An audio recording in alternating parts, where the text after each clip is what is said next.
Stepping into the spotlight today is a talented actress who brings a captivating performance to the new Lionsgate crime thriller, Boneyard, hitting video on demand in the US and Canada on July 2nd and in US theaters on July 5th.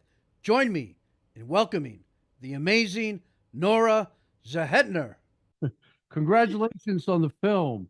I saw it a couple of days ago and I was blown away because I loved your performance and I loved everyone.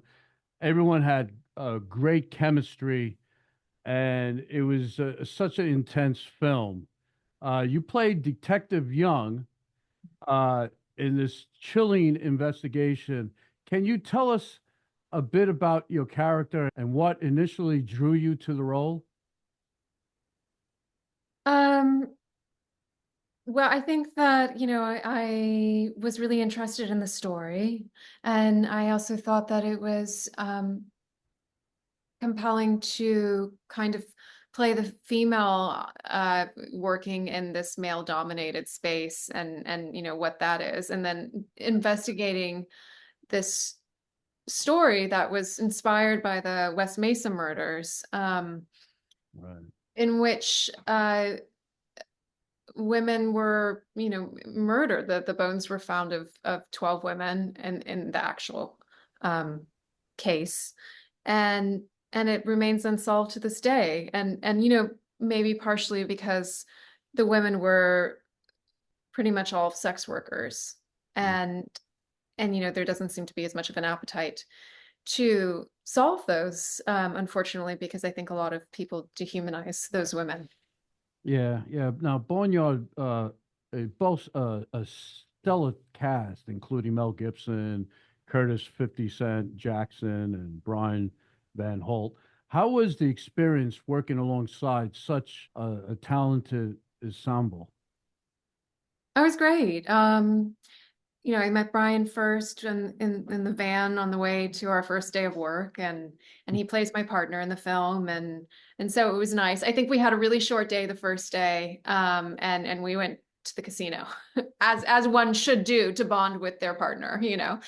And then I worked with Mel that day, but he had to do the heavy lifting that day. He was in all day. He was not at the casino with us. And the next day, Curtis, he came in, and he was the treasure. Yeah, everybody was great, and obviously Mel's a legend. So it was a great cast to work with. Yeah, this film tackles a complex and disturbing true crime story. What were Yeah. some of the unique challenges you faced portraying Detective Young in such a heavy subject matter? For me, it was just like a completely new role to play. So I just wanted to make sure I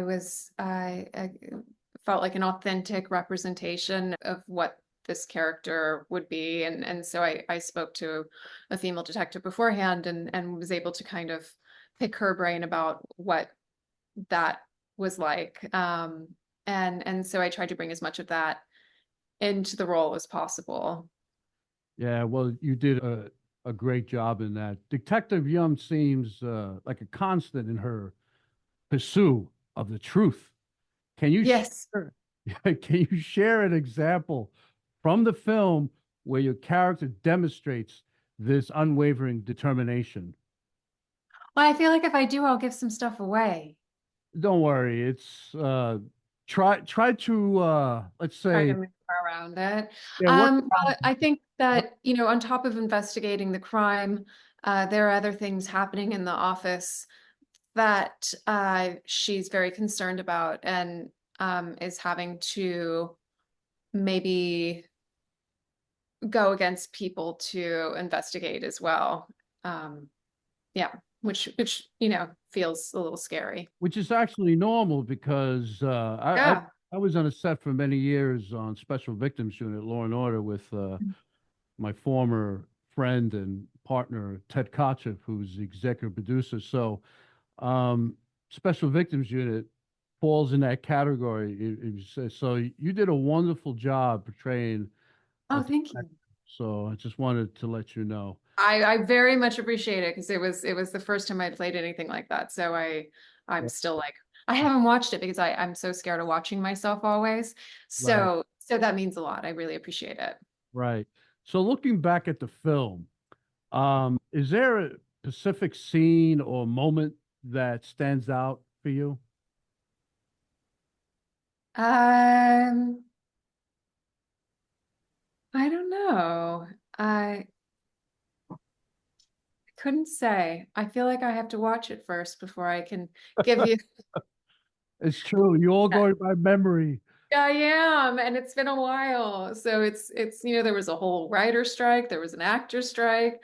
Yeah. It's I been got that happening. I got that feeling with Vincent, you know, Yeah. when I interviewed, I asked him a question and it took him a little bit. And what I understood in my mind is says, oh, he probably hasn't watched the film, so he's remembering the scenes, Yeah. going back in his mind. So I totally understand that. So, What um, was your favorite scene in the film?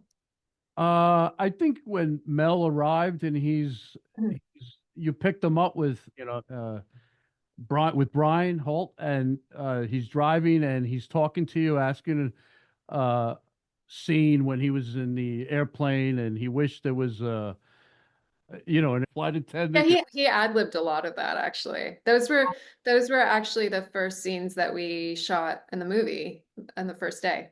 Yeah, I like that. And I also like the scene where he came in, he didn't pull any punches, and he went and he started talking about the serial killers. He went in and he connected his USB. He started talking about all the different kind of serial killers around, and that is truly the truth. you know. Yeah. And when he said those things, it just blew my mind. And I started thinking, and even in the interview I gave yesterday with Vincent and the director, I had said that a lot of times a friend of mine had told me, Antonio, you probably walk by many people that you don't even know just in the street of New York, and they're probably a serial killer or a murderer or something like that. You don't even know. So that kind of opened my eyes a little bit, you know. Terrifying, right? I should lock my door more. Yeah, and the awareness of this film is so high intense that I just can't believe they haven't found the person responsible. I That know. that It's just really tragic. Yeah, that blows my mind. Um, this film sheds light on the serious issue. What message do you hope the viewers will take away from watching this film?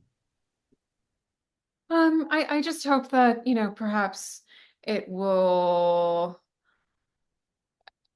maybe they'll see the women in a different way. Maybe they'll have empathy. Maybe, they won't dehumanize these women just because of the career and lifestyle that they found themselves in, because I think, you have to wonder if maybe this wasn't solved because of that. And you think of all of the women who go missing every year under these circumstances, and it's really it's really tragic. It's heartbreaking, you know. Yeah. And even when I saw the names, I went online and I just did a little research and I saw the names and the faces of each one. It just, because my sister was raped years ago, when she was like 22, Sorry. and I recently lost her uh, last year in July because she got HIV because of it. And this is years ago. Oh, wow. She was 63 when she passed away. So I fight for stuff like that all the time. So I'm number one when it comes to, violence and women or in anything, And when I hear stories like that, it bothers me because my sister fought all her life because of it. It changed her life, and it's not good. So this film, like I told the director that I idolize both of them for bringing it out there because it's bringing awareness to people, and I want people just like Special Victims Unit. Mhm. The whole point is for that and films like this is so people learn and understand that stuff like this really happens. that Yeah. this truly happens out there in the world. And these are real life stories, and it's not made up, you know. So I'm very thankful. So with Boneyard is set to release, can you share any upcoming projects that you're excited about?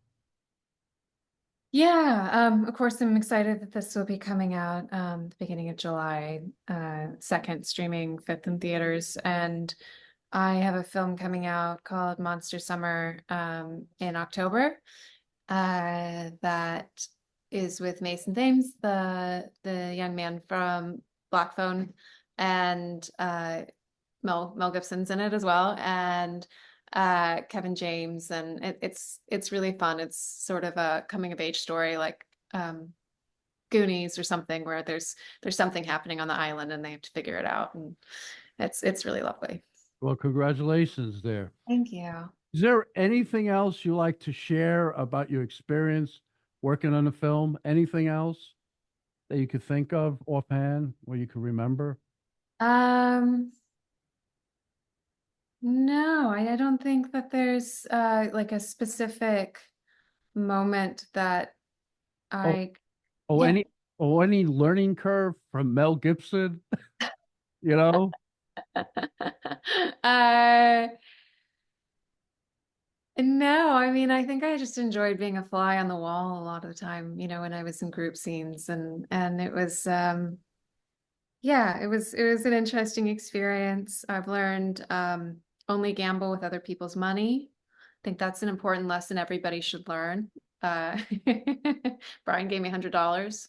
I won some money off of it. I gave him some money, and then I kept some of the money, and then I lost that money. So Yeah, I'm not a gambler anymore. I mean, I used to go, but I always won, you know? did So you? every time I went to Aruba, I always end up winning, but I didn't play much, but I would always play roulette and I play red and black, you know, and I tend to win all the time, you know. So I won my trip back, you know, the money that I spent on my trip, I won it all Oh, back. good job. Yeah. Well, but I didn't play every day. I played like every other day. And this, I'm not. So, but I don't play anymore. I don't have Yeah, the. I don't. I'm too scared, really. I learned to play poker once. A ex-boyfriend taught me, Mm. and he beat me mercilessly at first, and then I beat him one day, and he could never beat me again. And he started having people over to his house, and I beat everybody every time, and I never lost a game after that. And then when we broke up, I didn't play for a bit, and then now I kind of refuse to play because I went out on top, and I don't want to lose a game now.